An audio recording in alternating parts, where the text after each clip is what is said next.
If you hear this message, wherever you stand, I'm calling every woman, calling every man.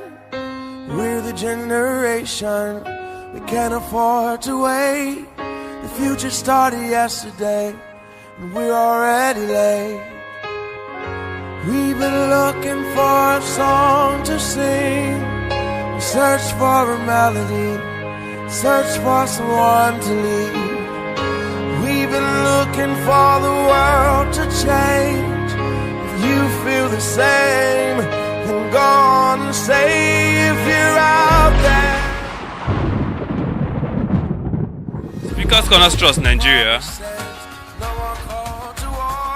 is an NGO that's promoting freedom of speech, public debate, and active citizenship. We actually created this platform where the youth can actually get to engage themselves academically, socially, morally, to all our benefits. And I hope we came here with an open mind to learn from each other, to speak to each other, because that's what this debate is all about. The theme for today is take a positive stand and say no to hate speech. But that is what we're here for, to create a positive mindset for all of us. We can do more than complain about our problems. We can actually take the bull by the horn and make your life as successful as you want it to be. Speakers Corners Trust Nigeria. The problem of Nigeria is simply and squarely a failure of leadership. But we don't need new leaders, we need new ideas. All we need is ideas that will reprimand the unwillingness or inability of our leaders to rise to their responsibilities. It is not outlandish that the problem of this nation are religious hypocrisy, political sycophancy, leadership ineptitude, unemployment, favoritism, nepotism, poverty, as well as corruption. These problems come from egocentrism and ethnocentrism, which is selfishness. And the solution is altruism and xenocentrism, which is selflessness. I don't want anyone to be doom or gloom because of this problem. So you need to be informed. Good leaders inform and transform. Because to be informed is to be transformed. And to be uninformed is to be deformed. But fake leaders makes life becomes a lottery. And when life becomes a lottery, the future becomes a mockery. How can we convince the future generation that education is the best legacy when they are surrounded with rich criminals and poor graduates? The government preaches free education, nice idea. But why increase in tuition fee every single year? You told us something very interesting only to do the opposite. I never understood why you always expect us to be perfect while it's okay for you to be only human. This is a mental frustration and suppression. Okay, can we then agree that corruption is the best legacy to the next generation, or we come back to the claim that education is the key, then we elect only graduates into top governmental offices? Otherwise, you are simply telling me that corruption is the key.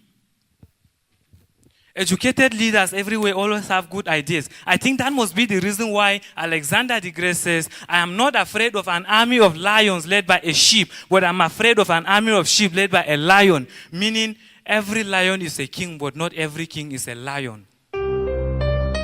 Hate speech as regarding religion. Because you will all agree with me that the political structure of Nigeria is such that most of the time they use religion to bring about chaos or to bring about hate.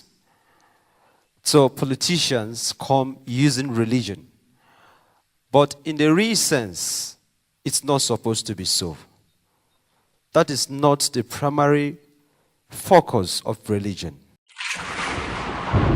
There's a talk about Biafra and the country being called a zoo, and how the Biafrans should leave the Arewa zone within a particular period of time.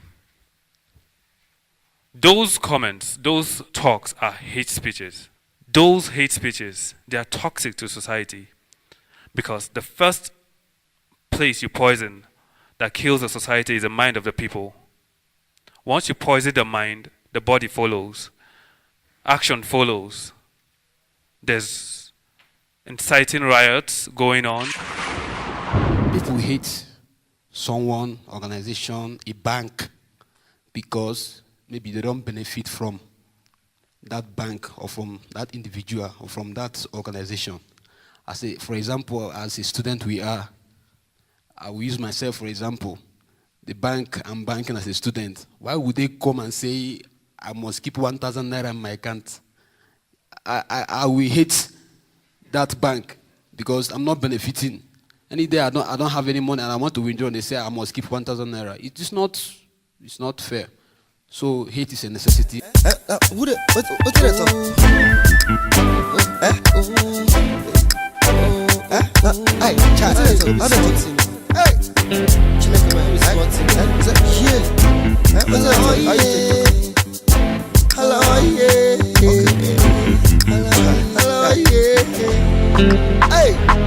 See, for instance, say I be the one where them give chance.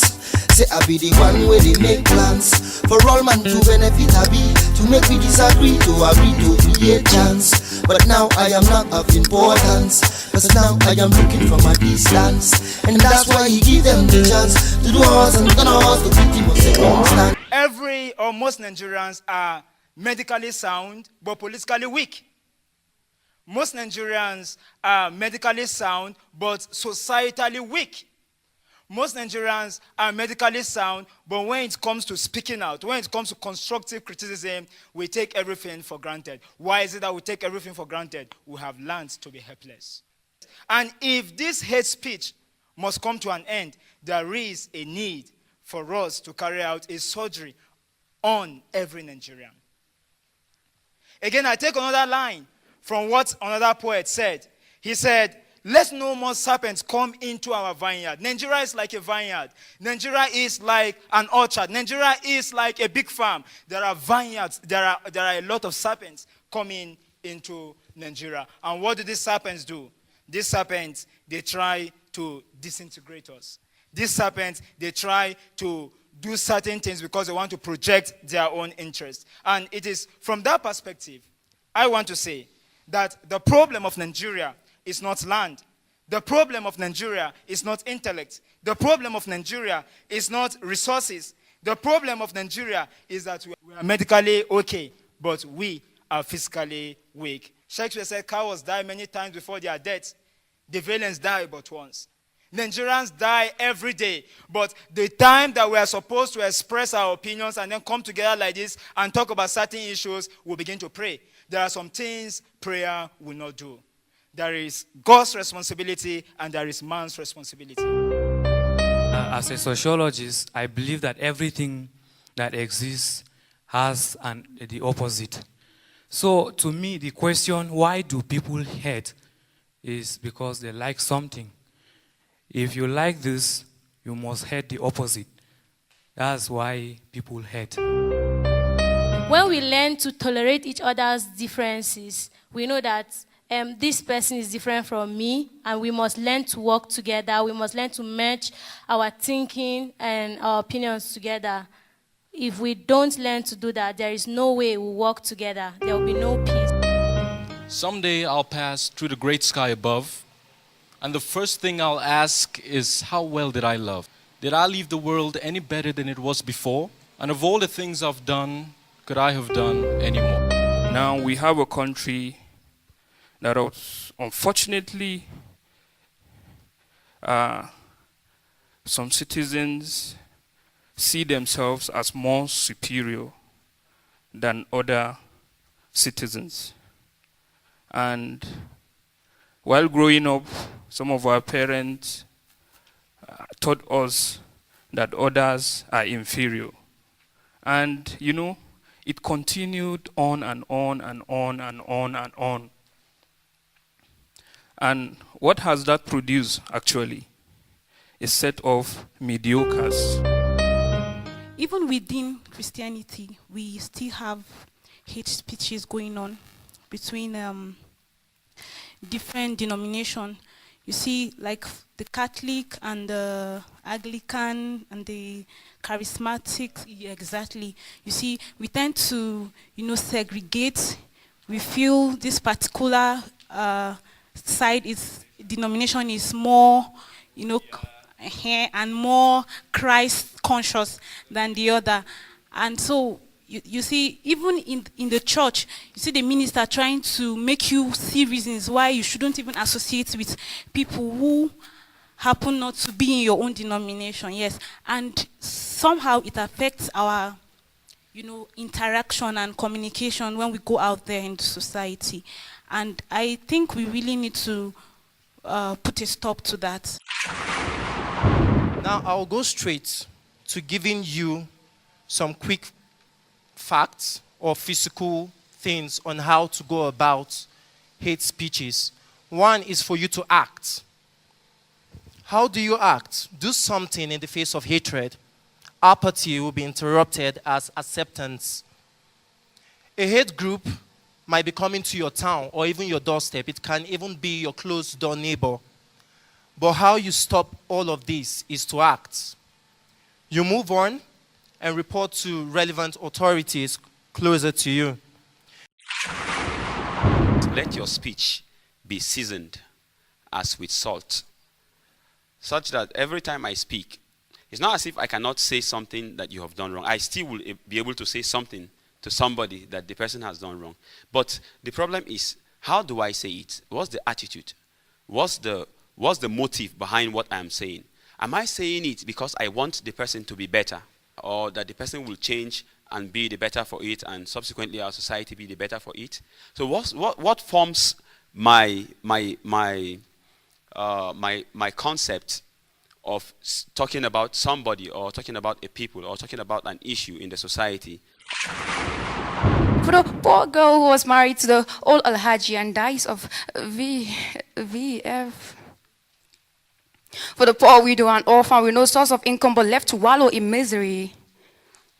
For the adopted and molested children. For all those children all over the world who died because of hunger and thirst. A minute of silence. For that young man who was jailed for the crime he knew nothing about. For that young woman who was forced into prostitution by her family and dies of a sexually transmitted disease. For those electorate who have been long forgotten after the election left with failed promises. For the preacher who died proclaiming the gospel. For we, the poor masses, left in our macheted bones with unfulfilled promises deprived of our rights.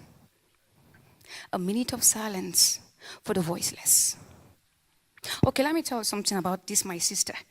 I have a sister, but I have another one in my head. For I do see her in the stars. With her, my thoughts converse. I feel the spanks of her anger flogging back sanity into my heart's call. On other days, she is brighter than summer. She brings the warmth that chases out the winter.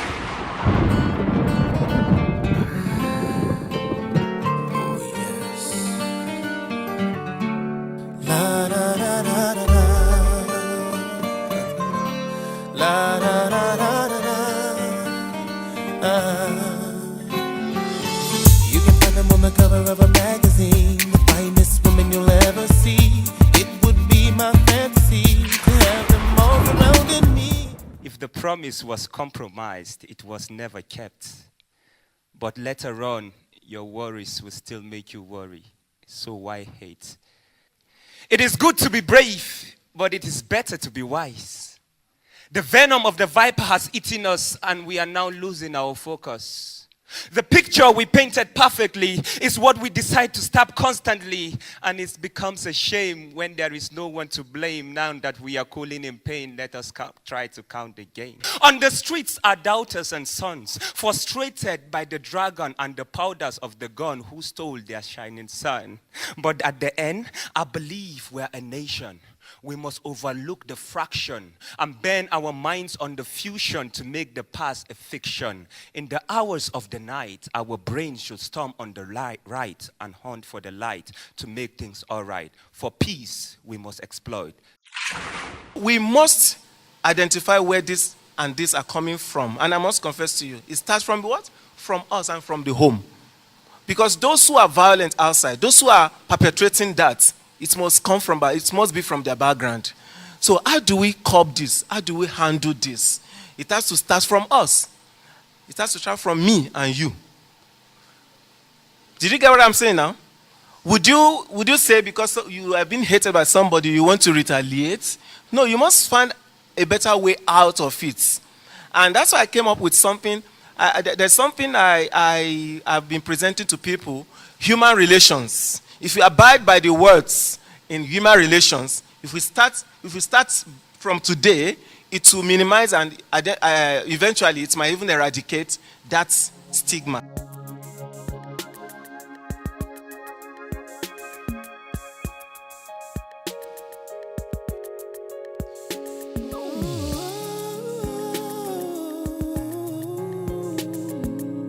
We've come to the end of the segment today.